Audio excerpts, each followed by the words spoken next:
والسلام علی رسولہ الکریم اعوذ باللہ من الشیطان الرجیم بسم اللہ الرحمن الرحیم۔ حاضرین کرام، مجھ سے جو لوگ ذاتی طور پر واقف ہیں وہ اس بات سے بھی واقف ہیں کہ میں اصلاً ادب اور فلسفے کا آدمی رہا ہوں۔ میرے دور میں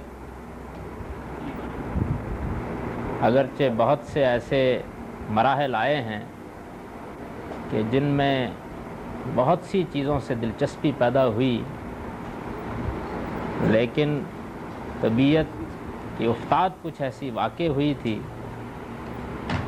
کہ زیادہ تر دلچسپی ادب اور فلسفے کے مباحث ہی سے شروع میں رہی۔ مذہب بطور ایک علمی حقیقت کے یا بحیثیت علمی مطالعے کے میری زندگی میں بہت بعد میں داخل ہوا ہے۔ اس وقت داخل ہوا ہے جب میں نے یہاں گورنمنٹ کالج میں اپنی تعلیم کی ابتدا کی۔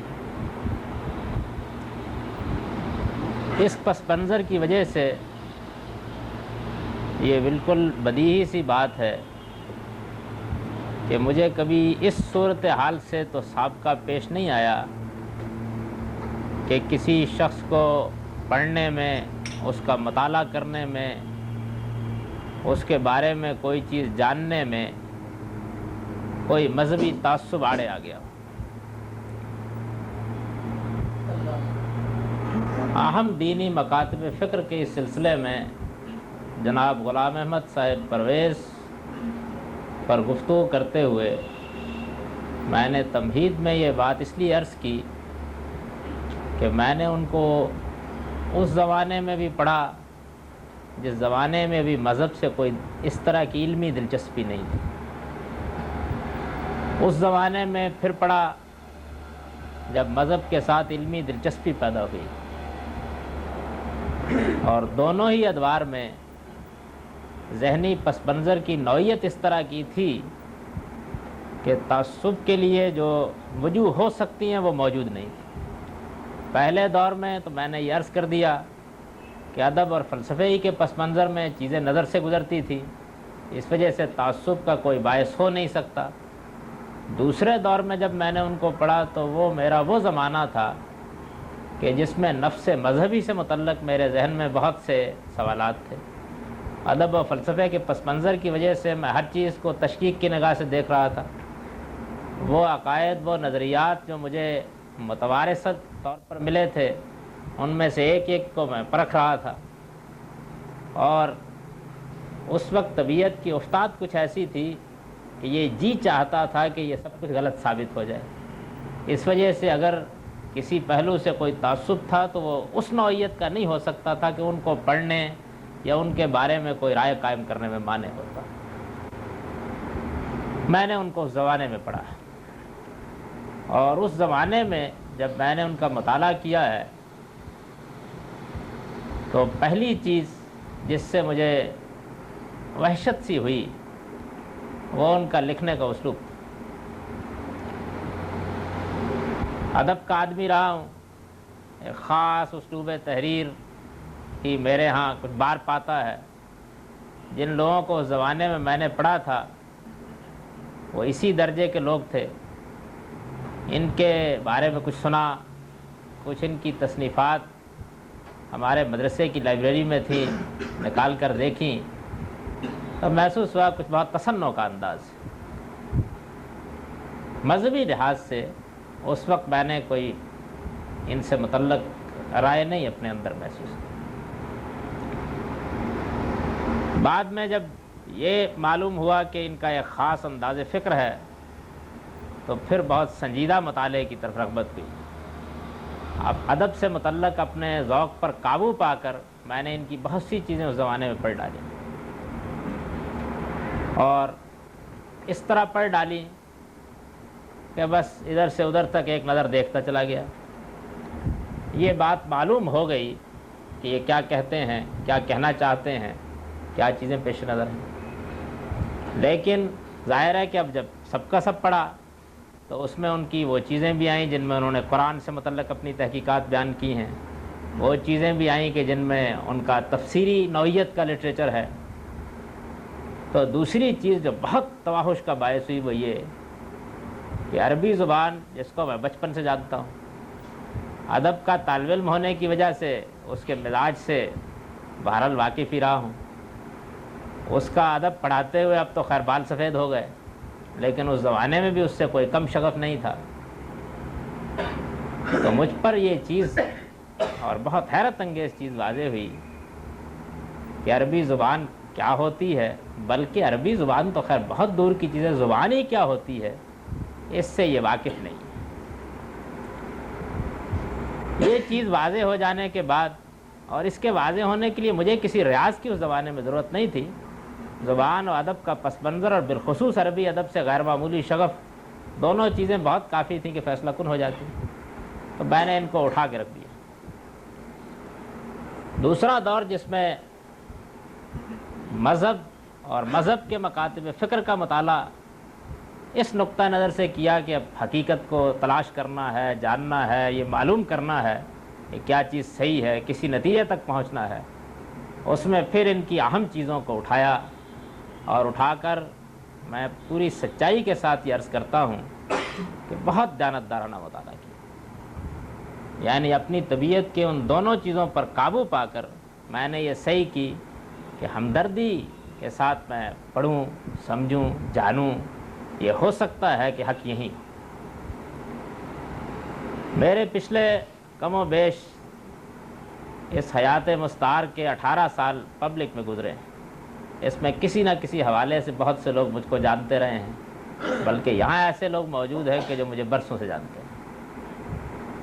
جو لوگ مجھے جانتے ہیں وہ یہ بھی جانتے ہیں کہ میں نے اپنے اس 17-18 سال کے دور میں بڑے مراحل طے کیے۔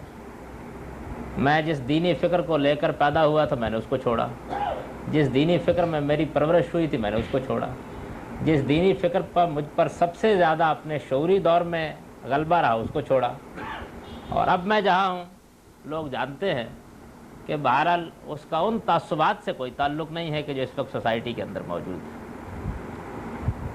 اس وجہ سے یہ تو ایک بالکل واقعی بات ہے کہ اگر یہ کوئی حق ہوتا تو میں اگر رجم و ارتداد پر علماء کی گالیاں کھا سکتا ہوں تو مجھے اس پر بھی کھانے میں کوئی بات نہ ہوتی۔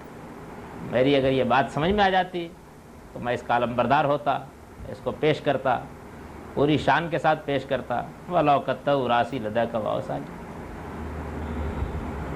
میں اب اگر ان کے نقطہ نظر پر تنقید کر رہا ہوں تو میں نے یہ سب اس لیے عرض کر دیا کہ میری زندگی کا کوئی دور ایسا نہیں ہے کہ جس میں میں نے ان کو پڑھا ہو، ان کے نقطہ نظر کو سمجھنے کی کوشش کی ہو، اور اس وقت عام طور پر ہمارے ہاں لوگوں کے اندر ان کے بارے میں تعصب ہے، اور میں اس کا اعتراف کرتا ہوں کہ تعصب ہے، وہ حائل رہا۔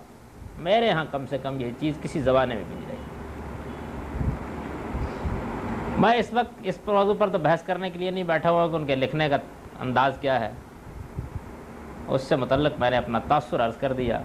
اس میں ذوق مختلف ہو سکتے ہیں، اور یہ ممکن ہے کہ کوئی شخص مجھ سے مختلف ہی رائے رکھتا ہو، لیکن بہرحال میں اپنے ذوق کے لحاظ سے ان کے اسلوب تحریر سے نہ صرف یہ کبھی متاثر نہیں ہو سکا بلکہ میں نے یہ عرض کیا کہ مجھے ہمیشہ وحشت تھی۔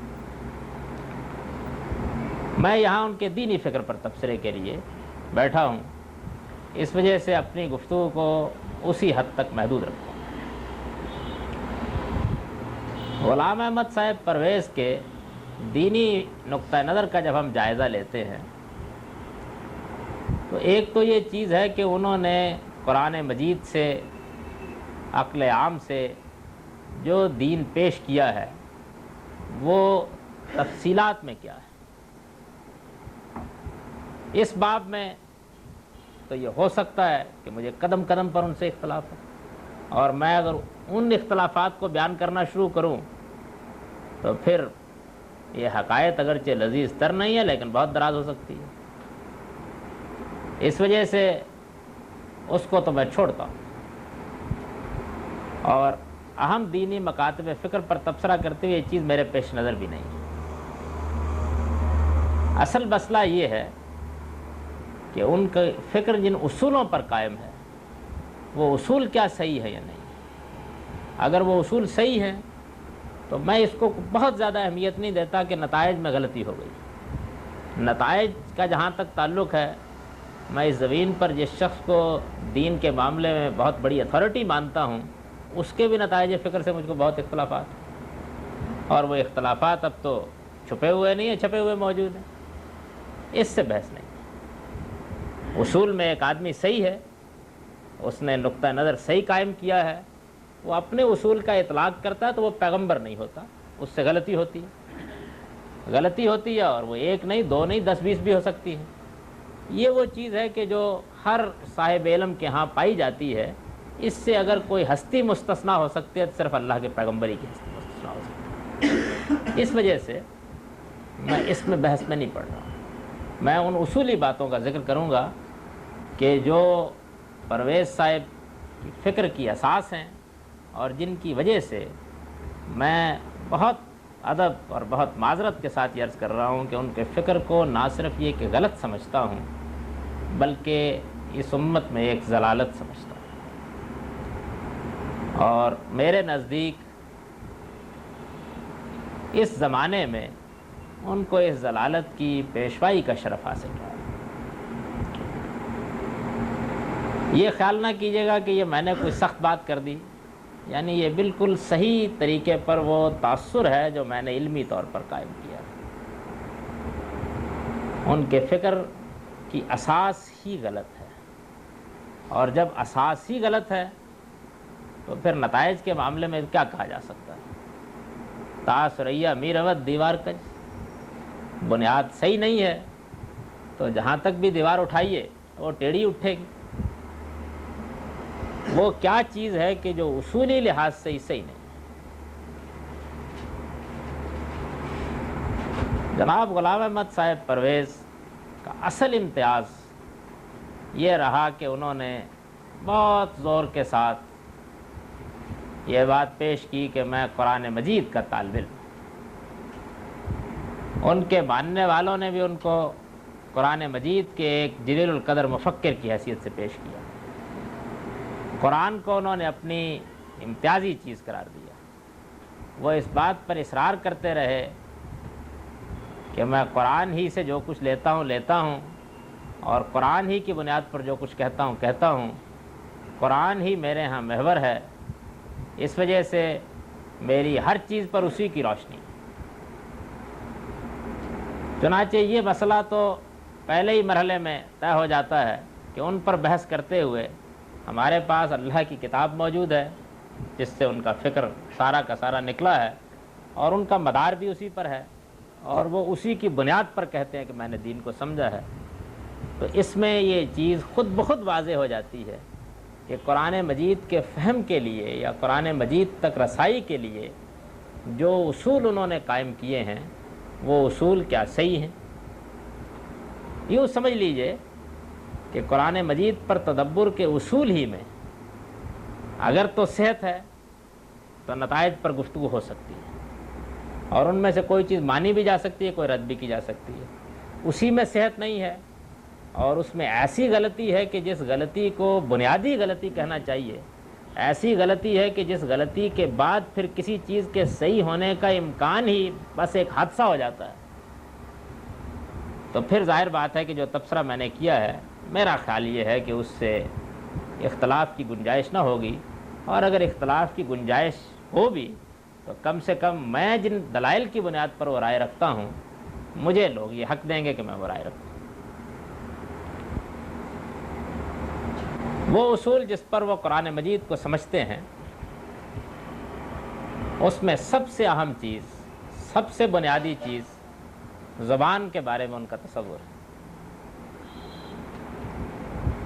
یہ بات تو بالکل واضح ہے کہ قرآن مجید زبان کے لبادے میں، یعنی ایسا تو نہیں ہے کہ اللہ تعالیٰ نے مفہوم حرم میں سے ہر شخص پر القاء کر دیا ہے. پیغمبر پر بھی وہ باللفظ نازل ہوا ہے اور ہمیں بھی باللفظ ملا ہے. اب اس کی ہدایت کے غوامض اور اسرار جو بھی ہوں، بہرحال ان کا دروازہ زبانی.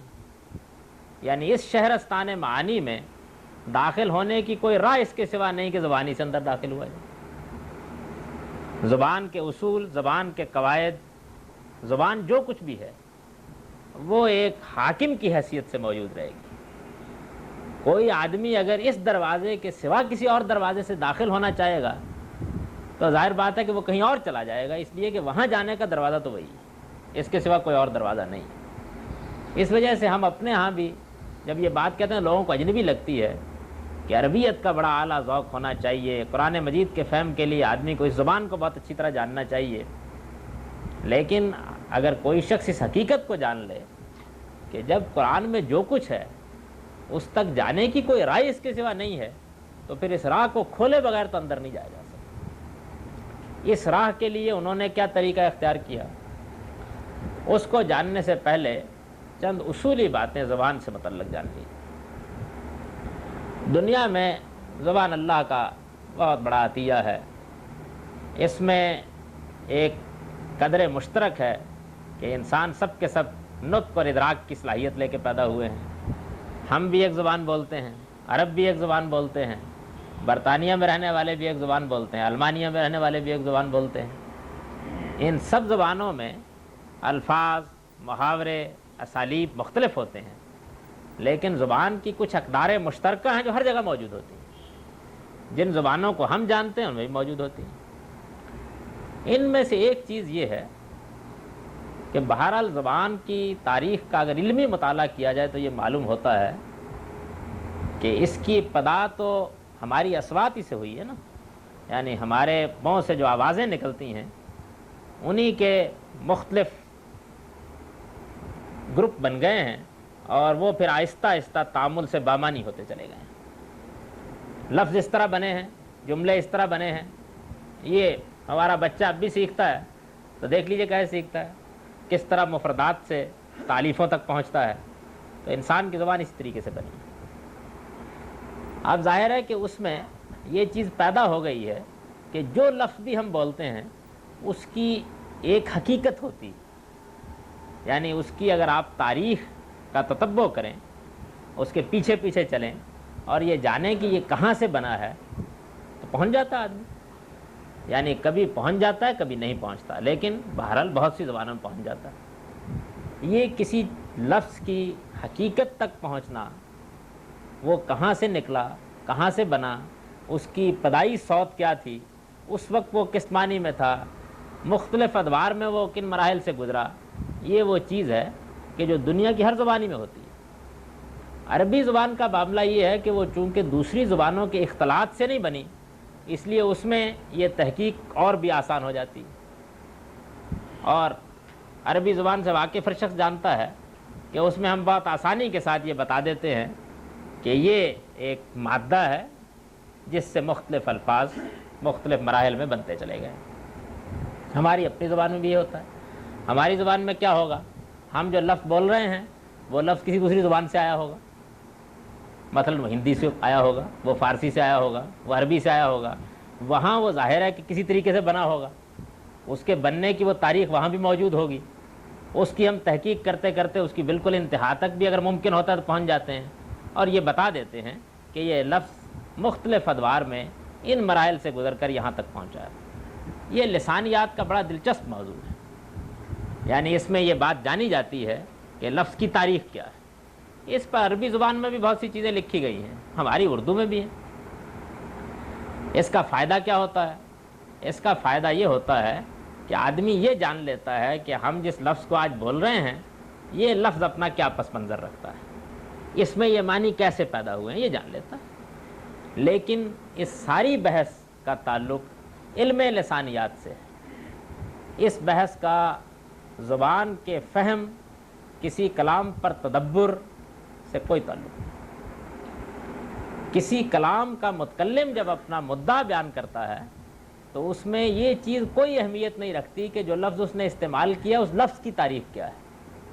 اس میں یہ چیز اہمیت رکھتی ہے کہ اس نے یہ لفظ جب استعمال کیا اس وقت یہ کس معنی میں بولا جاتا تھا، جو محاورہ استعمال کیا اس زمانے میں اس کا کیا مفہوم تھا. یہ چیز اہمیت رکھتی ہے. یہ چیز بالکل بدیہی ہے. میں چند بہت عام فہم مثالیں دے دیتا ہوں، سے بات سمجھ میں آ جائے گی. ہم اردو زبان میں عام بولتے ہیں شوربہ، اس زمانے میں اس زمانے میں یہ لفظ بولا جاتا رہا ہے۔ میں آج اگر یہ کہوں یہاں پر کہ میں نے شوربے کے ساتھ روٹی کھائی ہے، تو اس کا ایک مفہوم ہے جو اس زمانے میں جب میں یہ لفظ بول رہا ہوں، جب یہ فقرہ میری زبان سے نکل رہا ہے، متعارف ہے۔ میرا مخاطب فوراً وہ مفہوم سمجھ لیتا ہے، اور اس مفہوم کو سمجھ لینے کے بعد وہ میرے مدعا کو پا لیتا ہے۔ اس میں کوئی اس کو دقت نہیں ہوتی، یعنی وہ میں نے شوربے سے روٹی کھائی ہے میں نہ میں کی تاریخ پر غور کرتا ہے، نہ نے کی تاریخ کو کریدتا ہے، نہ روٹی کے بارے میں یہ بحث کرتا ہے کہ یہ کہاں سے لفظ بن کے آ گیا ہے، نہ کھائی ہے کی تاریخ سے اس کو کوئی دلچسپی ہوتی ہے۔ وہ اگر اردو زبان سے واقف ہے تو میں جیسے ہی یہ جملہ بولوں گا وہ اپنے متعارف علم کی بنیاد پر میرا مفہوم سمجھ لیتا، جان لیتا۔ یہ چیز ہے جو زبان میں اصل اہمیت رکھتی ہے۔ اب فرض کیجئے کہ علم و دانش کی کسی مجلس میں کوئی لسانیات کا باہر ہے، اس سے یہ سوال کیا جاتا ہے کہ یہ لفظ شوربہ بنا کیسے ہے، تو وہ مثال کے طور پر یہ کہتا ہے کہ بھائی بات یہ ہے کہ اصل میں یہ لفظ قدیم دری زبان سے ہوتا ہوا آیا ہے، شور نمک کو کہتے ہیں۔ اب بھی فارسی میں یہ لفظ اس معنی میں استعمال ہوتا ہے، اردو میں بھی استعمال ہوتا ہے۔ سمندر کو اسی وجہ سے دریائے شور کہا جاتا ہے، اور با پانی کو کہتے ہیں۔ تو یہ لفظ نمکین پانی کے لیے استعمال ہوتا تھا، آہستہ آہستہ ایک خاص طرح کے سالن کے لیے استعمال ہونے لگ گیا۔ یہ اس نے تحقیق بیان کر دی۔ اس تحقیق سے ہمیں روشنی ملی کہ یہ لفظ کیسے بنا ہے، اس کے پس منظر کیا ہے، لیکن وہ مفہوم جو متکلم نے یہ جملہ بول کر کے میں نے شوربے سے روٹی کھائی ہے ادا کرنا چاہا تھا، اس میں نہ اس تحقیق نے کوئی اضافہ کیا نہ اس میں کوئی کمی کی۔ وہ مفہوم اپنی جگہ ہے۔ اب دیکھیے کہ یہ بحث اگر لسانیات کے دائرے میں رہی تو اس میں ایک حسن بھی ہے، اس کی داد بھی دی جا سکتی ہے، اس سے لطف بھی اٹھایا جا سکتا ہے۔ لیکن یہ جملہ میں نے اپنی کتاب میں لکھ دیا کہ میں نے شوربے سے روٹی کھائی، یعنی کوئی مضمون بیان کرتے ہوئے جملہ لکھ دیا۔ میری کتاب پر 2 4 5 10 صدیاں گزر گئیں۔ اب اس کے بعد ایک آدمی میری کتاب کی شرح لکھتا ہے۔ شرح لکھتے وقت اس کے لیے فطری اصول یہ ہوگا کہ وہ یہ دیکھے کہ جب یہ کتاب جاوید لکھ رہے تھے اس وقت شوربہ کس مفہوم میں استعمال ہوتا ہے۔ یہ فطری اصول ہوگا۔ وہ اگر یہ تحقیق کرے گا، اس زمانے کی زبان کی تحقیق کرے گا، جانے گا، اور اس کو یہ معلوم ہو جائے گا کہ خاص طرح کے سالن کو شوربہ کہا جاتا تھا، تو بس وہ میرا مفہوم صحیح سمجھ لے گا۔ لیکن اس کے برخلاف اگر اس نے یہ کام شروع کر دیا کہ اس نے لسانیات کی کوئی کتاب کہیں سے اٹھا لی، اور لسانیات کی کوئی کتاب اٹھانے کے بعد شوربے کی تاریخ پر تحقیق شروع کر دی، اور تحقیق شروع کرنے کے بعد اس نے وہ معلومات حاصل کر لیں کہ شور اصل میں نمک کو کہتے ہیں اور با اصل میں پانی کو کہتے ہیں، اور میرے جملے کا یہ مطلب بیان کر دیا کہ میں نے نمکین پانی سے روٹی کھائی ہے، تو اصل میں اس نے نہ صرف یہ کہ علم پر ظلم کیا ہے، نہ صرف یہ کہ زبان پر ظلم کیا ہے، بلکہ مجھ پر بھی ظلم کیا۔ میں یہ بات ہرگز نہیں کہنا چاہتا تھا، یہ میرا مدعا نہیں تھا، یہ بات میرے پیش نظر ہی نہیں تھی۔ میں نے نمکین پانی سے ہرگز روٹی نہیں کھائی، میں نے ایک خاص طرح کے سالن سے روٹی کھائی تھی۔ میں نے اپنے اس عمل کو اس فقرے میں بیان کیا تھا۔ میری بات کو اس نے سمجھنے کے لیے جو طریقہ اختیار کیا وہ طریقہ غلط ہے۔ یہ طریقہ، یہ بات نہ خیال کیجئے کہ دنیا کی صرف کسی ایک آدھ زبانی میں، ہر زبان میں اختیار کیا جا سکتا ہے۔ یہ ہمارے گھروں میں اب آلہ ہے ٹیلی ویژن۔ فرض کر لیجئے کہ میں یہ کہتا ہوں کہ میں نے ایک ٹیلی ویژن خریدا۔ اس زمانے کا ہر آدمی جانتا ہے ٹیلی ویژن کیا ہے، ایک خاص آلہ ہے، اس کو بولتے ہی اس کا ایک تصور آ جاتا ہے۔ اگر فرض کر لیجئے کہ کوئی آدمی لغت پر تحقیق کر رہا ہو تو وہ بھی یہی بیان کرے گا کہ ٹیلی ویژن ایک اس طرح کا آلہ ہے، اس میں اس طریقے سے ایک خاص اسٹیشن سے جو گفتگو بات چیت بھی کی جاتی ہے، یا کوئی ڈرامہ کیا جاتا ہے، یا کوئی اور اس طرح کی چیز ہوتی ہے، وہ نشر ہو جاتی ہے، اس میں آواز بھی آتی ہے، تصویر، اس کی تصویر کھینچ دے گا۔ اور اگر وہ چیز اس زمانے تک موجود ہوگی تو ہم کہہ دیں گے کہ وہ ٹیلی ویژن جو ہمارے گھروں میں پڑا ہوا ہے، ہر آدمی جانتا ہے۔ لیکن میں نے ٹیلی ویژن خریدا، میرے اس جملے پر کوئی آدمی لسانیات کی تحقیق شروع کر دے، اور تحقیق شروع کر کے یہ کہ دیکھیے جی ٹلی کا مطلب تو اصل میں ہوتا ہے انتقال، اور ویژن کا مطلب ہوتا ہے منظر، اس لیے جاوید احمد نے ایک انتقال منظر خریدا۔ تو یہ لسانیات کی تحقیق صحیح ہونے کے باوجود بھی غلط جگہ پر ہو گئی۔ ٹیلی ویژن کو ٹیلی ویژن کا نام کیوں دیا گیا ہے، اس کے لیے لسانیات کی تحقیق کیجئے۔ شوربہ کا لفظ کیسے وجود میں آیا ہے اور اس سالن کو شوربہ کیوں کہتے ہیں، اس کے لیے لسانیات کی تحقیق کیجئے۔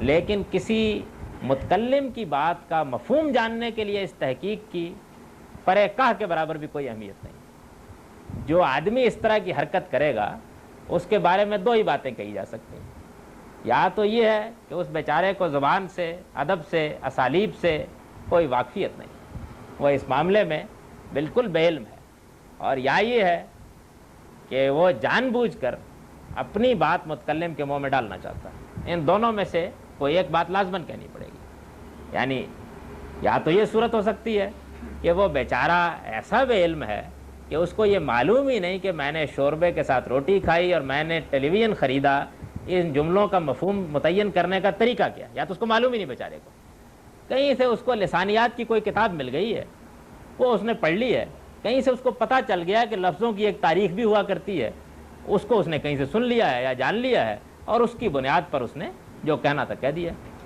یا تو یہ صورت ہے، اور یا یہ صورت ہے کہ وہ جانتا ہے کہ ٹیلی ویژن کے معنی کیا ہوتے ہیں، اور وہ جانتا ہے کہ شوربے کا مفہوم کیا ہوتا ہے، اور اسے معلوم ہے کہ اس متکلم کے کلام کو سمجھنے کے لیے کیا طریقہ اختیار کرنا چاہیے، لیکن جو بات متکلم کے کلام سے نکل رہی ہے وہ اس کو ماننے کے لیے تیار نہیں ہے، اور جب اس کو ماننے کے لیے تیار نہیں ہے تو اس نے پھر یہ طریقہ اختیار کیا ہے کہ اپنے مخاطب کو بھول بھلیاں میں الجھا کر لسانیات کی اس طرح کی بحثیں کر کے متکلم کے مدعا کو بدل دے، یعنی یا تو وہ بے علمی میں ہے، اور یا پھر یہ ہے کہ وہ اپنے مدعا کو متکلم کے منہ میں ڈالنا چاہتا ہے۔ یہ دو ہی باتیں ہو سکتی ہیں۔ یہ تو پہلی بات جان لیجیے۔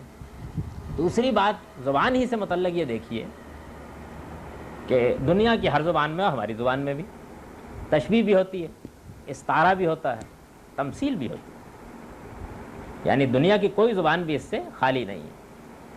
مثال کے طور پر دیکھیے کہ میں یہ کہتا ہوں کہ بھائی جب سے میں نے دوپہر کا کھانا کھایا معلوم ہوتا ہے سینے میں آگ لگی ہوئی ہے۔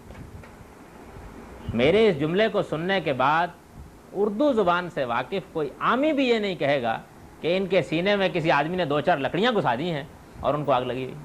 ہر آدمی یہ جانتا ہے کہ یہ آگ کا لفظ یا مجازن بولا گیا ہے، یعنی اس سے مراد وہ آگ نہیں ہے جو چولہے میں جلتی ہے۔ لیکن اگر مثال کے طور پر میں یہ کہوں کہ آ رہا تھا میں، تو بھئی ہوا یہ کہ ہماری بیگم صاحبہ چولہا دہکا کے بیٹھ گئی، انہوں نے کہا میں تو تمہیں چائے پلا کے بھیجوں گی، ابھی تو آگ جل رہی ہے، ابھی میں اس پر دیگچی رکھتی ہوں، پک جائے گی، پی کے چلے جانا۔ اب ان جملوں میں جو لفظ آگ استعمال ہوا ہے، اگر کوئی آدمی کہے کہ اس سے مراد سینے کی آگ ہے تو ظاہر بات ہے کہ اس کے بارے میں پھر کیا رائے قائم کی جا سکتی ہے۔ یعنی میں یہ تو مانتا ہوں کہ آگ کا ایک مجازی مفہوم بھی ہے، آگ کا ایک حقیقی مفہوم بھی ہے، لیکن مجاز اور حقیقت اس کے اسالیب طے ہیں، یعنی ہر آدمی یہ جانتا ہوتا ہے کہ کہاں سینے کی آگ لگی ہوئی ہے اور کہاں چولہے کی آگ لگی ہوئی ہے، ہر آدمی جانتا ہوتا ہے۔ جب ہم یہ شعر پڑھتے ہیں کہ دونوں طرف ہے آگ برابر لگی ہوئی، تو ہم جانتے ہیں کہ یہ کون سی آگ ہے جو برابر دونوں طرف لگی ہوئی ہے۔ کوئی نہیں یہ کہتا کہ یہ صاحب تو غالباً کہیں اپنی موم بتی کو دونوں طرف سے جلا کے بیٹھ گئے ہیں۔ ہر آدمی جانتا ہے کہ یہاں دونوں طرف کون سی آگ برابر لگی ہوئی ہے، ہر آدمی جانتا ہے۔ لیکن اگر کوئی آدمی اس طرح کے سیاق میں آگ کا لفظ استعمال کرتا ہے کہ جس میں کوئی قرینہ ہی موجود نہیں ہے اس کو سینے کی آگ، حسد کی آگ کے معنی میں لینے کے لیے، اور پھر وہ اصرار کرتا ہے کہ وہاں وہ بات داخل کر دے، تو بھائی دو ہی باتیں ہوں گی نا پھر بھی، یا تو وہ زبان کے ان اسالیب سے جاہل محض ہے، نہیں جانتا، اور یا یہ بات ہوگی کہ وہ کوئی خاص مقصد ہے جس کے تحت سینے کی آگ کو چولہے کی آگ بنانا چاہتا ہے اور چولہے کی آگ کو سینے کی آگ بنانا چاہتا ہے۔ دو ہی باتیں ہو سکتی ہیں۔ میرے پاس ایک آدمی آتا ہے، وہ آ کر مجھ سے کہتا ہے کہ جی آپ کے وہ شاگرد انہوں نے تو کمال کر دیا، ایسے حسن و خوبی کے ساتھ بات کی اور ایسی شان اور وقار کے ساتھ بات کی کہ بس مخاطب کے چھکے چھڑا دیے۔ ہم نے کہا تم تو بھائی شیر آدمی۔ ان جملوں میں میرے کسی مخاطب کو بھی یہ شبہ نہیں ہوگا کہ اس شعر سے مراد وہ شعر ہے جس کو میرے بچے چڑیا گھر میں دیکھ کے آئے ہیں۔ ہر آدمی جانتا ہے کہ یہاں شعر کا کیا مفہوم ہے۔ لیکن اگر یہی جملہ فرض کیجیے میں بولوں بھائی صبح بچوں نے بہت تنگ کر رکھا ہوا تھا، انہوں نے کہا جی ہم تو چڑیا گھر میں جا کے شعر دیکھیں گے، اور آپ یہ کہیں کہ وہ چڑیا گھر میں ایک بہادر آدمی کو دیکھنے کے لیے گئے تھے، تو میں اس کے بارے میں کیا رائے قائم کروں؟ یعنی ایک مخصوص سیاق و سباق ہے جس میں وہ مفہوم بالکل صحیح ہے اور اس کا قرینہ موجود ہے، ہر آدمی جانتا ہے کہ صحیح ہے۔ تمثیل کا بھی بالکل یہی معاملہ ہوتا ہے۔ ہم کسی چیز کو جب مثال کے طور پر پیش کرتے ہیں تو اس میں ایسے الفاظ، ایسے جملے لے آتے ہیں جس سے ہمارا مخاطب جان لیتا ہے کہ یہ بات ہم مثال کے طور پر پیش کر رہے ہیں۔ ایک بہت اعلیٰ درجے کا خطیب حضرت مسیح علیہ السلامی کو دیکھیے، تم کو میں کیا کہوں، تم جس کے انتظار میں ہو تمہارا حال تو یہ ہے کہ تم گویا 11 کنواریاں ہو، تیل کی کپیاں بھر کے بیٹھی ہو، تم کو معلوم نہیں کہ دولہے نے کس وقت آنا ہے، تم انتظار کر رہی ہو کہ دیا جلاتی رہیں گی، لیکن جب دولہے کے آنے کا وقت ہوا تم سب سو گئی۔ یعنی یہ تمثیل ہے۔ اس تمثیل میں ہر آدمی جانتا ہے کہ ایسے قرائن موجود ہیں کہ یہاں یہ نہیں ہے کہ واقعی حضرت مسیح کے وہاں قوم میں کوئی 11 دلہنیں تھیں اور وہ تیل کی کپیاں لے کے بیٹھی ہوئی تھی۔ اپنی قوم کو خطاب کر کے کہتے ہیں کہ تم زمین کا نمک ہو، اگر یہ نمک ہی اپنی نمکینی سے محروم ہو گیا تو پھر کیا باقی رہ جائے گا؟ یہ معلوم ہے کہ یہاں زمین کا نمک کس معنی میں استعمال ہوا ہے۔ اس سے مراد یہ نہیں ہے کہ کوہستان نمک کا نمک ہے۔ اس تمثیل کو سنتے ہی آدمی جان لیتا ہے کہ مدعا کیا ہے۔ فریسیوں فقیہوں کو خطاب کر کے کہتے ہیں کہ بدبختو، تم نے میرے شاگردوں پر اعتراض کیا کہ انہوں نے ہاتھ دھو کر کھانا نہیں کھایا، تم تو وہ ہو کہ مچھروں کو چھانتے ہو اور اونٹوں کو نگلتے ہو۔ یہ ہر شخص جانتا ہے کہ اونٹ کو نگلنے سے مراد کیا ہے، یعنی وہ اونٹ جو صحرائے عرب میں پایا جاتا ہے اس کو سموجہ نگل لینا مراد نہیں ہے، یہاں اس سے خاص مجاز کا مفہوم مراد ہے۔ ایک بڑی عمدہ تمثیل میں انہوں نے یہ بات بیان کیا، نہیں الفاظ اسالیب بتا رہے ہیں، اس کے لیے کوئی شرح کرنے کی ضرورت نہیں ہوتی، آدمی جان لیتا ہے۔ لیکن اگر کوئی آدمی یہ کہے کہ رسول اللہ صلی اللہ علیہ وسلم نے آخری حج کے موقع پر اپنی امت کی طرف سے 100 اونٹ ذبح کیے، اور کوئی آدمی یہ کہے کہ اس موقع پر انہوں نے اصل میں بہت بڑی بڑی بعض حقیقتیں ذبح کر دی تھی، اور ذبح کرنے سے مراد یہ تھا کہ انہوں نے سب حقیقتوں کو پکڑا جو عرب کی جاہلیت میں مانی جاتی تھیں اور اپنے پاؤں کے نیچے رکھ دیا، تو ظاہر ہے کہ اس سیاق میں، اس سباق میں اس مفہوم کے لیے کوئی گنجائش نہیں، کسی طرح بھی نہیں بنتی۔ زبان کے اندر یہ چیزیں مسلمات کی حیثیت رکھتی ہیں۔ ہر وہ آدمی جو اردو جانتا ہے وہ یہ جانتا ہے کہ ان مواقع پر وہ کیا چیزیں ہوتی ہیں کلام میں کہ جن چیزوں کو آدمی سمجھ لیتا ہے اور وہ یہ جان لیتا ہے کہ بات کیا کہی جا رہی ہے۔ قرآن مجید میں بھی جو زبان استعمال ہوئی ہے اس میں یہ ساری چیزیں، یعنی اس میں جتنے الفاظ استعمال ہوئے ہیں ہم ان کے مادوں کی تحقیق بھی کر سکتے ہیں، ہم یہ بھی جان سکتے ہیں کہ وہ مختلف ادوار میں ترقی کرتے ہوئے اس مفہوم تک کیسے پہنچے ہیں، لیکن یہ بات کہ وہ تحقیق کس مقصد کے لیے کی جائے کہ یہ معلوم ہو کہ لفظ میں یہ معنی پیدا کیسے ہوئے ہیں، یہ تو لسانیات کی بڑی اعلیٰ بحث ہوئی، اور وہ تحقیق اس مقصد کے لیے کی جائے کہ لفظ کا وہ مفہوم جس میں وہ آج استعمال ہوتا ہے یا اس وقت استعمال ہوتا ہے تو اس کو تبدیل کر کے ایک نیا مفہوم اس میں داخل کر دیا جائے، تو یہ وہی چیز ہوگی۔ میں نے بھی بیان کیا بھائی یہ میں لفظ بول رہا ہوں، لفظ میں نے کہا میری زبان سے ایک لفظ نکلا، لفظ کے معنی جانتے ہیں، عربی زبان کا مصدر ہے، مصدر عربی قاعدے کے مطابق اس میں فاعل کے معنی میں بھی استعمال ہوتا ہے، اس میں مفعول کے معنی میں بھی، یہ ملفوظ کے معنی میں استعمال ہوتا ہے، عربی میں بھی استعمال ہوتا ہے، اردو میں بھی استعمال ہوتا ہے، وہاں بھی اس کے یہی معنی ہے، یہاں بھی اس کے یہی معنی ہے، لیکن اس کی تحقیق کیجیے نا اس کی مادے کی، تو اس کا مطلب ہے پھینکی ہوئی چیز۔ کسی چیز کو اگر پھینک دیں تو کہیں گے لفظ۔ اب یہ کہ فرض کیجئے کہ کوئی آدمی یہ کہے کہ میں نے ایک لفظ بولا اور آپ یہ کہیں کہ اس نے ایک پھینکی ہوئی چیز بولی، تو اس تحقیق کی کوئی کیا داد دے گا؟ تو یہی کہے گا کہ یا تو آپ زبان سے بالکل واقف نہیں ہیں، آپ کو واقعہ یہ ہے کہ وہی صورت ہو گئی ہے کہ خدا گنجے کو ناخن نہ دے، کوئی چیز ادھر ادھر سے کہیں سے اٹھا لیا آپ نے، اور اٹھا کر آپ نے اس میں سے کچھ چیزیں جمع کر کے یہ خیال کر لیا ہے کہ ایک چیز مادہ بھی ہوتا ہے، ایک چیز لفظ کی تحقیق بھی ہوتی ہے، یہ کہیں سے مل گئی۔ میں یہ عرض کرتا ہوں کہ عربی زبان میں ایک تو ایسے لوگ ہیں کہ جنہوں نے لغت اس اصول پر ترتیب دیا ہے، ان میں ایک تو ہمارے امام راغب ہیں جن کی مشہور قرآن مجید کے مفردات پر لغت ہے، اور دوسرے ایک اور صاحب ہیں جنہوں نے مقائص اللغہ لکھی ہے۔ ان دونوں نے یہ کیا ہے کہ یہ چیز اپنے لغت میں بیان کی ہے لسانیات کے پہلو سے کہ یہ لفظ حقیقت میں تھا کیا، یہ چیز بیان کی ہے۔ یہ چیز اب فرض کیجئے کہ کسی آدمی کے سامنے آ گئی، اس نے یہ سوچا کہ بلی کے بھاگوں چھینکا ٹوٹا، یہ مل گئی مجھ کو، اب یہ مل گئی ہے تو میں اس کے ذریعے سے تشبیہوں کو، استعاروں کو، مطالب کو، مفاہیم کو، ہر چیز کو بدل ڈالوں گا۔ یا تو میں نے عرض کر دیا کہ وہ یہ حرکت اس صورت میں کر سکتا ہے کہ وہ زبان سے، اس کے قواعد و اسالیب سے بالکل ناواقف ہو، اور یہ اس صورت میں کر سکتا ہے کہ وہ جانتے بوجھتے ایک بات کو نہیں ماننا چاہتا اور ایک دوسری بات متکلم کے منہ میں ڈالنا چاہتا ہے، اور اس نے اس کو ایک ہتھیار کے طور پر استعمال کر لیا۔ عربی زبان ہی نہیں، اردو زبان میں بھی ایک اور چیز یہ ہوتی ہے کہ کسی چیز کا عرف کیا ہے۔ یہ عرف نہ صرف یہ کہ معاشرے میں ہوتا ہے، بلکہ اس سے بھی آگے بڑھ کر بعض اوقات ایک شاعر اور ایک ادیب اور ایک محقق اور ایک فلسفی اپنے کلام میں تخلیق کر لیتا ہے۔ علامہ اقبال نے اپنے کلام میں خودی کو جس معنی میں استعمال کیا ہے وہ ان سے پہلے الشاذ کالمعدوم کسی نے استعمال کیا، جس مفہوم میں انہوں نے استعمال کیا۔ خودی ہمارے ہاں ایک برے مفہوم میں استعمال ہوتا تھا، لیکن اس لفظ کا انہوں نے ایک مخصوص مفہوم لیا اور اس کو اپنے فلسفے میں بڑی اعلیٰ جگہ دی۔ یہ ان کا عرف ہے، یہ لفظ اب اپنے لغوی مفہوم میں نہیں رہا۔ علامہ اقبال کے کلام میں اس کو اس کے اس عرف کی روشنی میں دیکھا جائے گا اور عرف کی روشنی میں سمجھا جائے گا۔ میں نے اس سے پہلے بھی یہاں یہ مثال دی تھی کہ ہمارے ہاں اب بھی، اس وقت بھی ہر آدمی جانتا ہے کہ وہ گاڑی جس کو ہم تیزگام کہتے ہیں وہ بھی پیسنجر ٹرین ہے، اور وہ گاڑی جس میں سائیوال شریف سے بیٹھ کر آ جائیے اور ہر اسٹیشن پر رکتی ہے وہ بھی پیسنجر ٹرین ہے۔ بھائی لغت کے لحاظ سے تو مسافر گاڑی ہیں دونوں ہی، لیکن اگر کوئی آدمی ہمیں آ کے یہ کہتا ہے کہ میں پیسنجر ٹرین سے آیا ہوں تو کوئی آدمی اس سے تیزگام نہیں سمجھے گا۔ یہ معاشرے کا عرف ہے، یعنی لفظ کی لغت میں وہ مفہوم موجود ہے لیکن معاشرے کے عرف نے اس کو بالکل دوسرے مفہوم میں مستعمل کر دیا ہے۔ یہ چیزیں ہیں جو زبان کے اندر ملحوظ رکھنی چاہیے۔ اب میں یہ عرض کرتا ہوں کہ پرویز صاحب نے کیا کیا۔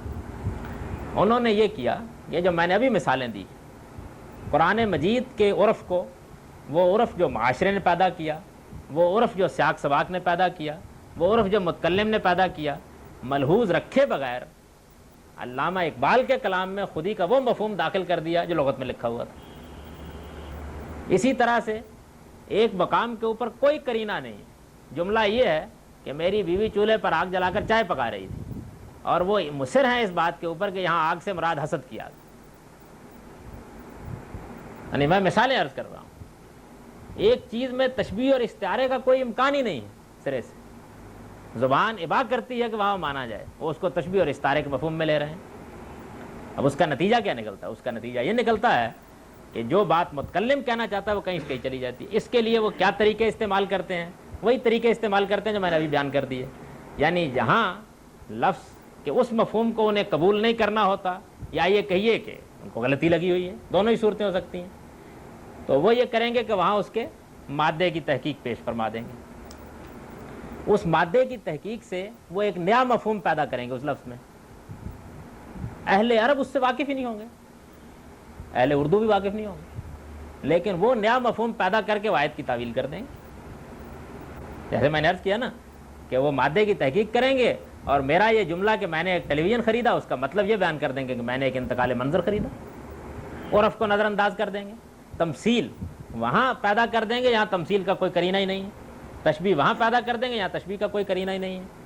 تو یہ واقعہ ہے کہ میں چونکہ طبیعت کے اعتبار سے کچھ اس مزاج کا آدمی ہوں کہ میں آخری درجے میں حسن ظن قائم کرتا ہوں، لیکن میں نے ان کو اس وقت بھی پڑھا تھا تو بڑی مشکل سے مجھے اپنے حسن ظن پر قائم رہنا نصیب ہوا، اور میں نے اس وقت اس لیکچر کو دینے سے پہلے ان کی چیزیں دوبارہ دیکھیں تو واقعہ ہے کہ بس میں اپنے آپ کو یہی کہہ سکتا ہوں کہ بھائی حسن ظن قائم رکھو، ورنہ اس پہلی بات کے لیے گنجائش نہیں بنتی کسی طرح بھی کہ غلطی لگی ہوئی ہے۔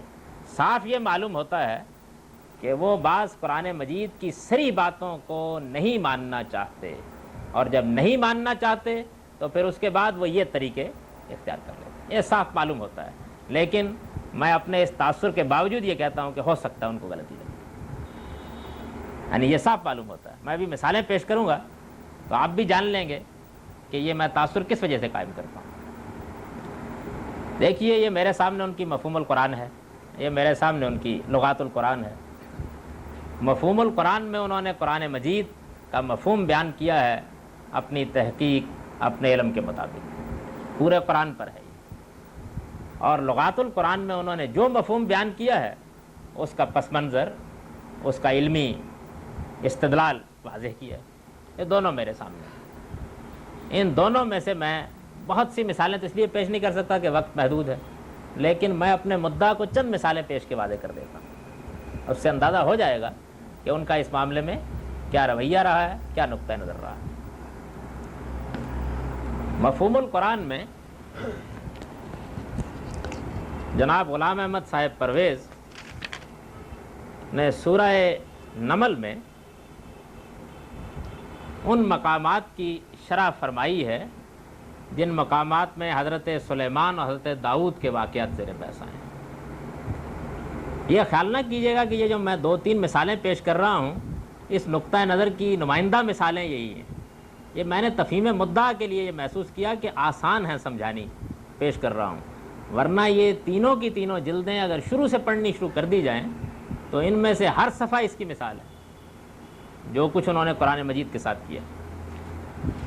یہ دیکھیے کہ حضرت سلیمان علیہ السلام کا لشکر اپنے ہاں سے نکلا ہے، قرآن مجید اس کو بیان کر رہا ہے۔ اب اس لشکر کا ذکر قرآن نے کیا کہ وہ حشر لسلیمان جنودہ من الجن والانس والطیر فہم یوزعون، یعنی حضرت سلیمان کے لیے ان کا سارا لشکر اکٹھا کیا گیا، اس میں جن بھی تھے، اس میں انسان بھی تھے، اس میں پرندے بھی تھے۔ یہ اب اس میں لفظ جن عربی زبان کا معروف لفظ ہے، میں کہتا ہوں اردو زبان کا بھی معروف لفظ ہے۔ اسی طریقے سے لفظ انس عربی کا بھی معروف لفظ ہے، اردو میں بھی استعمال ہوتا ہے، انس و جہاں۔ اور طیر ہماری اردو میں بھی استعمال ہوتا ہے، عربی میں استعمال ہوتا ہے، یہ لفظ استعمال ہوتے ہیں۔ ان کے لیے یہ تو آسان ہے کہ وہ یہ مان لیں کہ انس کا مطلب تو آدمی ہے، اس لیے کہ آدمی تو بہرحال پائے جاتے ہیں اس دنیا میں، روز دیکھتے ہیں ہم، لیکن جن اور پرندے یہ بھی سلیمان کے لشکر میں شامل تھے۔ بظاہر تو لگتا ہے نا کہ بڑا مشکل کام ہے اس کو ماننا۔ تو اب انہوں نے کیا کیا؟ انہوں نے یہ کیا کہ جن اور طیر دونوں کو تختہ مشق بنایا۔ جن کو کیسے بنایا؟ بالکل اسی طرح جیسے میں نے شوربے کی مثال پیش کی تھی، معروف لفظ ہے عربی کا۔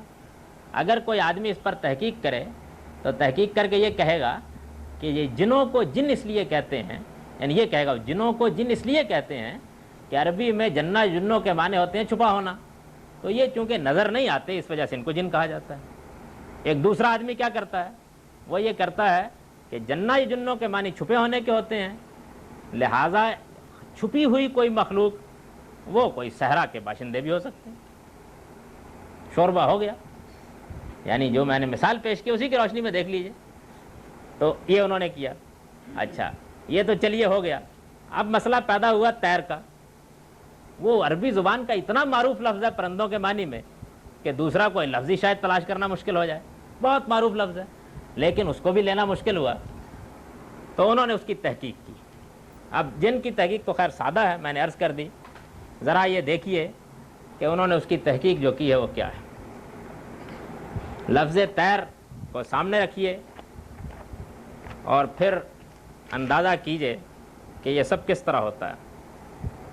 لفظ طیر کے اوپر بحث کرتے ہوئے، اس کے مختلف مفاہیم بیان کرتے ہوئے لغات القرآن میں لکھتے ہیں فرسن مطار اور تیار، ہوشیار اور تیز رفتار گھوڑے کو کہتے ہیں۔ سورہ نمل میں ہے کہ حضرت سلیمان کے لشکر جن، انس اور طیر پر مشتمل سے، جن سے مراد وحشی قبائل ہیں، انس مہذب آبادیاں اور طیر تیز رفتار گھوڑے۔ یہ مفہوم غور فرمایا آپ نے کہاں سے نکلا؟ پوری عربی زبان میں، اس کے تمام لغتوں میں، اس کے تمام استعمالات میں ایک مثال بھی پیش نہیں کی جا سکتی کہ طیر گھوڑے کے لیے استعمال ہوتا ہو۔ بھائی میں بھی یوں بول سکتا ہوں، میں بھی یوں بول سکتا ہوں کہ یہ گھوڑا کیا ہے، یہ تو اڑتا ہوا پرندہ ہے، بول سکتا ہوں میں، سمجھ رہے نا یہ بات. لیکن یہ لفظ اگر فرض کیجئے کہ مجھے مجاز کے معنی میں استعمال کرنا ہو تو کوئی کرینہ ہوگا نا جس میں میں استعمال کروں گا. اگر کرینہ موجود نہیں ہے تو پھر اس کے معنی پرندے ہی کے ہوں گے. اب اگر کوئی آدمی فرض کیجئے یہ کہے کہ یہ جو بس جا رہی ہے جس کے پیچھے لکھا ہوا ہے پپو طیارہ، دیکھا ہوگا ہمارے یہاں روز چلتی ہیں بسیں، تو طیارہ جو ہے وہ تو اصل میں جہاز کو کہتے ہیں، لہذا یہ جہاز ہے. یہاں انہوں نے کیا فرسن طیار، یہ مثال دی، تیز رفتار گھوڑا. جب فرس کا لفظ ساتھ بولا جائے گا، جب طیار بولا جائے گا تو یہ معنی اس میں پیدا ہو جائیں گے. یہ معنی مجازن پیدا ہوتے ہیں. ہم نے اسی مجازی مفہوم میں جہاز کو طیارہ کہنا شروع کیا ہوا اپنی زبان میں، لیکن جب لفظ طیر ان سارے کرینوں سے بالاتر ہو کے آئے گا تو اس کے معنی گھوڑے کے کیسے ہو جائیں گے؟ وہ تو پرندہ ہی رہے گا، کوئی امکان نہیں اس بات کا. تو انہوں نے یہ لے لیا، اس کو سامنے رکھیے اور اس کے بعد ذرا آگے دیکھیے.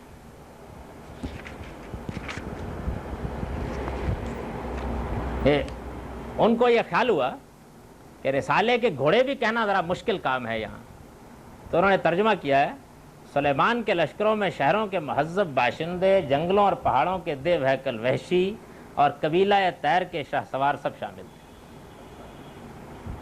وہاں سے وہ یہاں تک قبیلہ طیر ہو گیا. یہاں کچھ غرابت محسوس ہوتی ہے اگر وہی مفہوم لیا جائے تو یہ انہوں نے کر دیا. یہ قبیلہ طیر کیا چیز ہے؟ کسی قبیلے کا نام قرآن نے لینا ہو تو اس کے لیے کیا یہی طریقہ ہے کہ اب طیر کہہ دیا جائے؟ ساری دنیا اس مصیبت میں پڑی رہے پرندے اور اس سے مراد ہو قبیلہ. اگر کسی قبیلے کا نام بھی طیر ہو تو اس کے لیے کرینہ ہوگا، شواہد ہوں گے، زبان کے اندر وہ چیز موجود ہوگی کہ اس کو جان لیا جائے. اچھا یہ بات کہ صحرا کے باشندے جنگل میں رہنے والے، ان کے لیے معروف لفظ قرآن مجید میں استعمال ہوا ہے آراب، استعمال ہوا ہے نا. اگر فرض کر لیجئے کہ حضرت سلیمان کے لشکر میں یہ تھے تو قرآن نے جہاں صحرا کے باشندوں کا ذکر کیا قالت الاعراب آمنا، معروف لفظ ہے. ایک معروف لفظ کو چھوڑ کر قرآن مجید نے ایک لفظ بنایا جن، جس سے نہ عربی واقف تھی نہ عرب واقف تھے دونوں. اس کے بعد یہ دیکھیے فرماتے ہیں کہ جب یہ سب لشکر ہو گئے تیار، حتی اذا اتوا علی واد النمل، یہاں تک کہ وہ وادی نمل میں آئے. یعنی اب ظاہر ہے کہ نمل عربی زبان کا معروف لفظ ہے، چیونٹیوں کے لیے بولتے ہیں. چیونٹیوں کی وادی میں آئے، مشہور قرآن مجید کا یہ مقام ہے، لوگ جانتے بھی ہیں اسے. ان کے لیے یہ بڑا مشکل ہے کیونکہ جو آگے بات بیان ہوئی ہے وہ یہ ہے کہ وہاں چیونٹی نے گفتگو کی اور وہ حضرت سلیمان نے سن لی. یہ ماننا بہت مشکل کام ہے، وہ نہیں ماننا چاہتے اس کو. جب نہیں ماننا چاہتے دیکھیے انہوں نے کیا کیا. وہ یہ لکھتے ہیں کہ ایک دفعہ کا ذکر ہے کہ سلیمان کو معلوم ہوا کہ سبا کی مملکت اس کے خلاف سرکشی کا ارادہ رکھتی ہے، چنانچہ وہ بطور حفظ ما تقدم اس کی طرف لشکر لے کر روانہ ہوا. راستے میں وادی نمل پڑتی تھی. ملک سبا کی طرح اس مملکت کی سربراہ بھی ایک عورت تھی. جب اس نے اس لشکر کی آمد کی خبر سنی تو اپنی رعایا کو حکم دیا کہ وہ اپنے اپنے گھروں میں جا کر پناہ گزین ہو جائیں. یہ وادی نمل میں عورت تھی. نمل تک تو چلیے میں ان کی بات مان لیتا. قرآن مجید نے کہا کالت نملتن،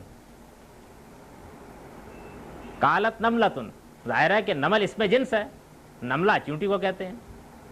اب وہ یہ کہتے ہیں کہ نملہ کا لفظ کا مطلب ہے نمل قبیلے کی عورت. اگر یہ ان کی سربراہ تھی تو عربی کے کس قاعدے کی روح سے یہ نکرہ استعمال ہو سکتا ہے؟ یہ نملہ تو نہیں کہہ سکتے، دی نملہ ہی کہیں گے، لیکن قرآن میں تو یہاں کالت نملتن ہے. اچھا دوسری بات یہ کہ نملہ اس کا نام تھا، اس عورت کا نام تھا. یہ بات تو نمل سے معلوم ہوتی ہے کہ صحیح نہیں، ان کی بات بھی یہی ہے. نملہ سے مراد ہے قبیلہ نمل کی ایک عورت. تو بھائی مجھے یہ بتائیے کہ اگر کوئی عورت قبیلہ اوس کی ہو تو اس کو عربی میں کیا کہیں گے؟ اوسا یا اوسیا؟ اگر کوئی قبیلہ بنی عبد شمس کی ہو تو کیا کہیں؟ ابشمیہ کہیں گے یا ابشما؟ یعنی اگر فرض کیجئے کہ قرآن مجید نے یہاں یہ کہنا ہوتا کہ قبیلہ نمل کی عورت تو قرآن کہتا کالا نملیہ، یہ کہتا. یعنی عربی میں اس کی تو کوئی گنجائش نہیں. اس نسبت کے لیے تو یہ کہتا نا، پاکستانی بولیں گے نا آپ، بھائی نسبت کی یہ لگائیں گے، اس کے بعد وہ لفظ بنے گا اس معنی میں. ان سب چیزوں کو بالکل نظر انداز کر دیا. یہ زبان کے مسلمہ اصول. سب کو نظر انداز کر کے ان کی سربراہ بھی ایک عورت تھی اور اس کا نام اس لیے نملہ آیا ہے کہ وہ قبیلہ نمل سے تعلق رکھتی تھی. یعنی یہاں اگر فرض کر لیجئے کہ اس کو قبیلہ نمل کی عورت کے معنی میں لے لیجئے تو مانے گا ایک عورت نے کہا قالت نملۃ، اور اگر اس کو اس معنی میں لینا چاہیں گے تو عربیت کی روح سے ضروری ہوگا کہ قالت نملیۃ کہا جائے. اب شمیۃ، اوسیۃ، مدنیۃ، یعنی آپ علاقے سے نسبت کریں، آپ قبیلے سے نسبت کریں، بہرحال اسی طرح بولیں گے، کوئی چارہ اس کے سوا نہیں. تو یہ انہوں نے اس کے ساتھ کیا. اب اس کے بعد دیکھیے اس سے پیچھے آیا ہے علمنا منطق الطیر، یعنی حضرت سلیمان نے اپنے اوپر اللہ کا یہ احسان بیان کیا ہے کہ ہم کو پرندوں کی زبان سکھائی گئی. منطق معروف لفظ، طیر بھی معروف لفظ، مشکل ہے یہ ماننا. طیر تو ہو گئے نا رسالے کے گھوڑے ان کے نزدیک، اور منطق طیر سے مراد یہ ہو گئی کہ رسالے کے گھوڑوں کو سدھانے اور استعمال میں لانے کے طریقے اللہ تعالیٰ نے ہم کو سکھائے. سوال یہ ہے کہ عربی زبان کا کوئی جاننے والا لفظ منطق کو اس معنی میں بولے گا اور طیر کو اس معنی میں بولے گا؟ اس کا کوئی امکان نہ اردو میں ہے نہ عربی میں ہے.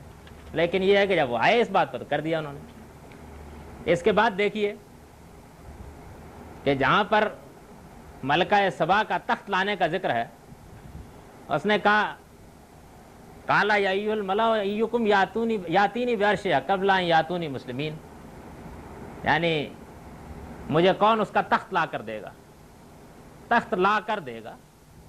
سادہ ترجمہ ہے، اس کے سوا لفظوں کا مفہوم وہ بھی کوئی اور نہیں کر سکتے. میں نے یہ کہا کہ سلیمان نے ملکہ سے کہا کہ مجھے کون اس کا تخت لا کر دے گا. وہ کہتے ہیں کہ اصل میں سلیمان نے یہ کہا تھا کہ مجھے اس کے پایا تخت کو فتح کر کے کون دے گا.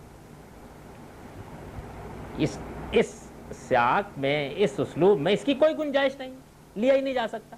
اس کے لیے عربی زبان کے معروف اسالیب ہیں. اس کو تو پڑھنے کے بعد، اردو میں بھی اس جملے کو پڑھنے کے بعد وہی مفہوم سمجھا جائے گا جو ہر عاقل آدمی سمجھتا ہے. اس میں اس کی کوئی گنجائش ہی نہیں ہے کہ یہ مفہوم آپ لے لیں. اس کے بعد جو کچھ آگے ہوا ہے اس کے بارے میں اب میں کیا عرض کر سکتا ہوں، اسی کو وہ آگے بڑھاتے چلے گئے ہیں.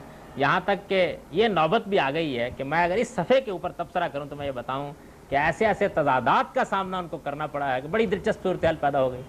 انہوں نے کہا کہ فتح کر کے اس کو لائیے. اب وہاں یہ مکالمہ ہو گیا کہ کون آئے گا. انہوں نے کہا ایک صاحب نے کہا کہ میں یہاں آپ کے پڑاؤ اٹھانے سے پہلے پہلے فتح کر کے آ جاؤں گا پایا تخت کو.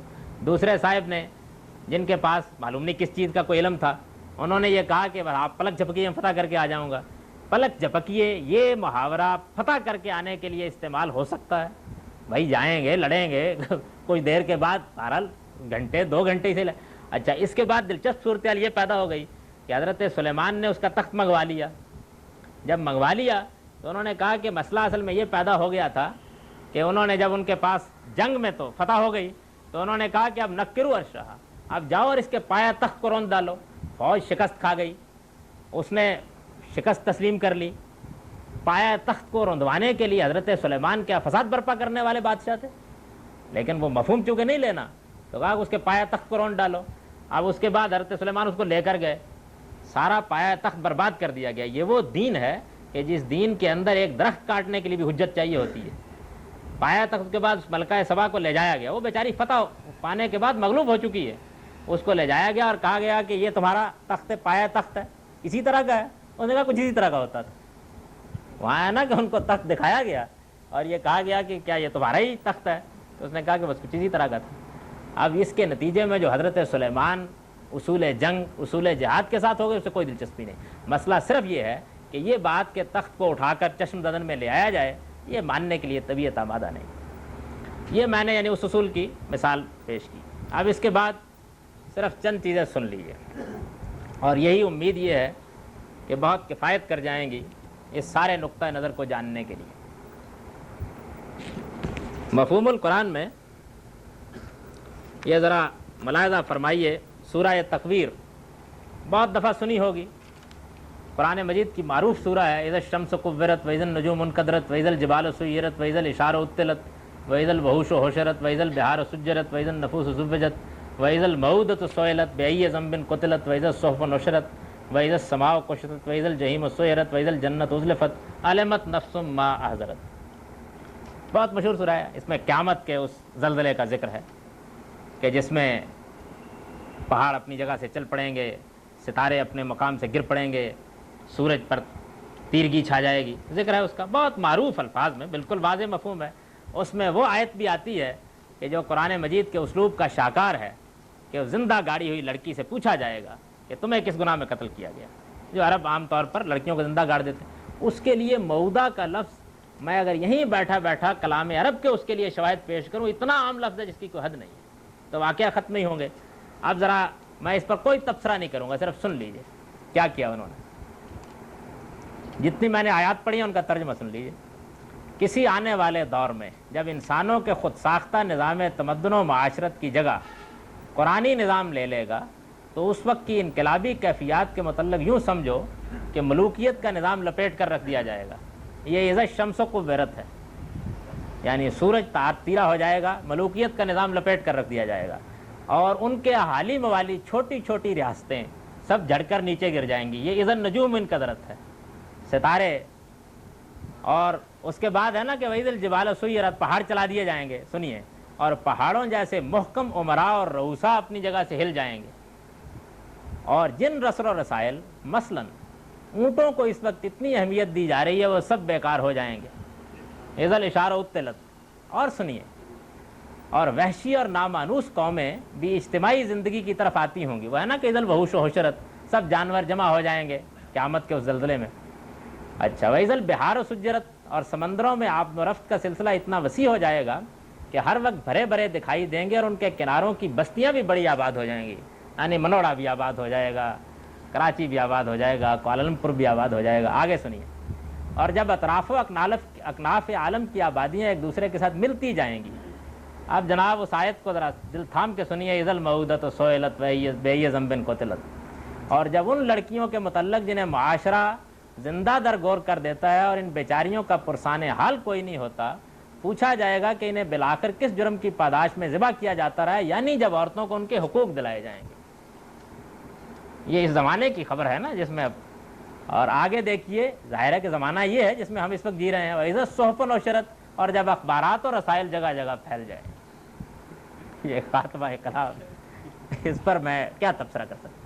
یعنی میں نے جو اصول بیان کیے ہیں ان کی روشنی میں دیکھ لیجئے انہوں نے کیا کیا ہے۔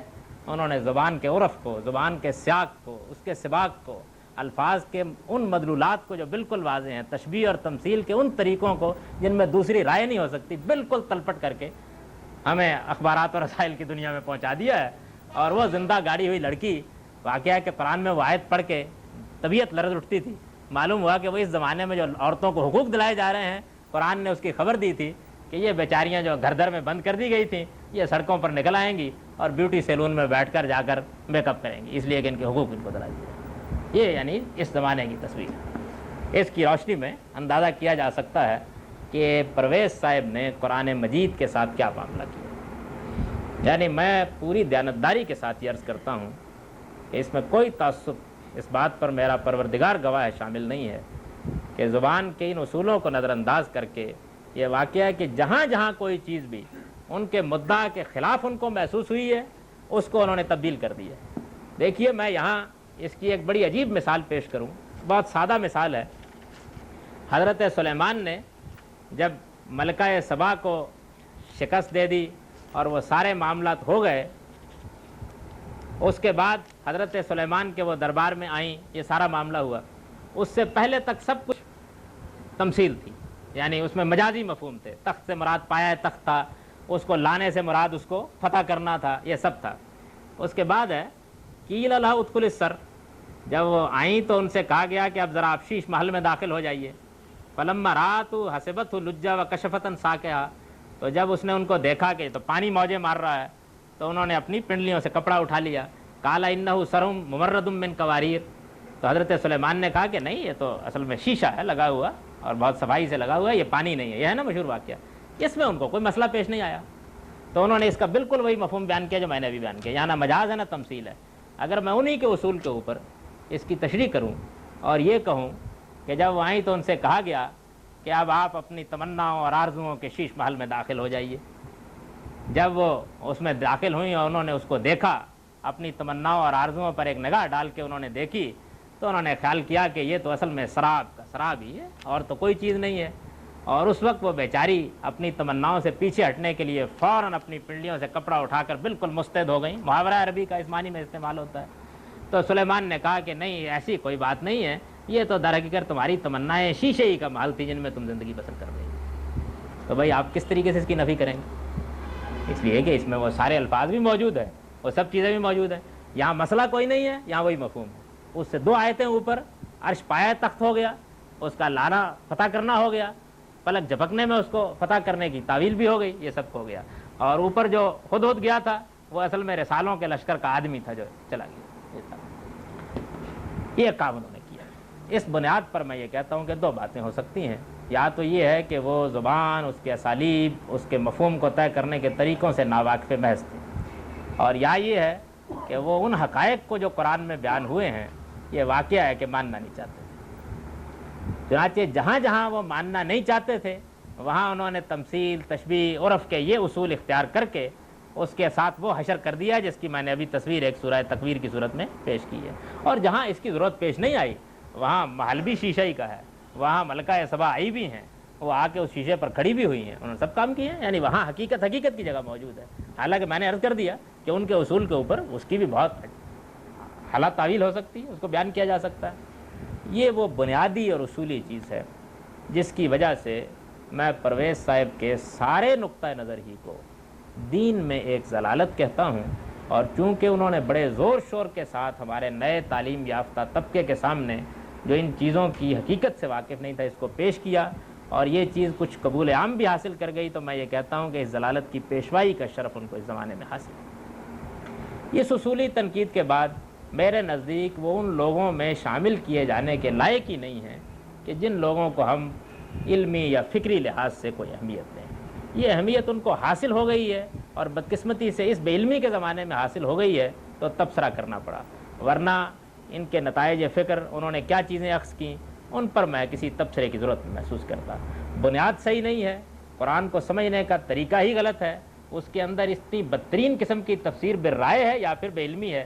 تو اس کے بعد جو نتائج نکلیں گے وہ نتائج اگر کسی جگہ صحیح نکل آئیں گے تو یقین کیجئے کہ وہ ایک حادثہ ہوگا، وہ کسی اصول پر نہیں لکھیں. اقول قولی ھذا واستغفر اللہ لی ولکم.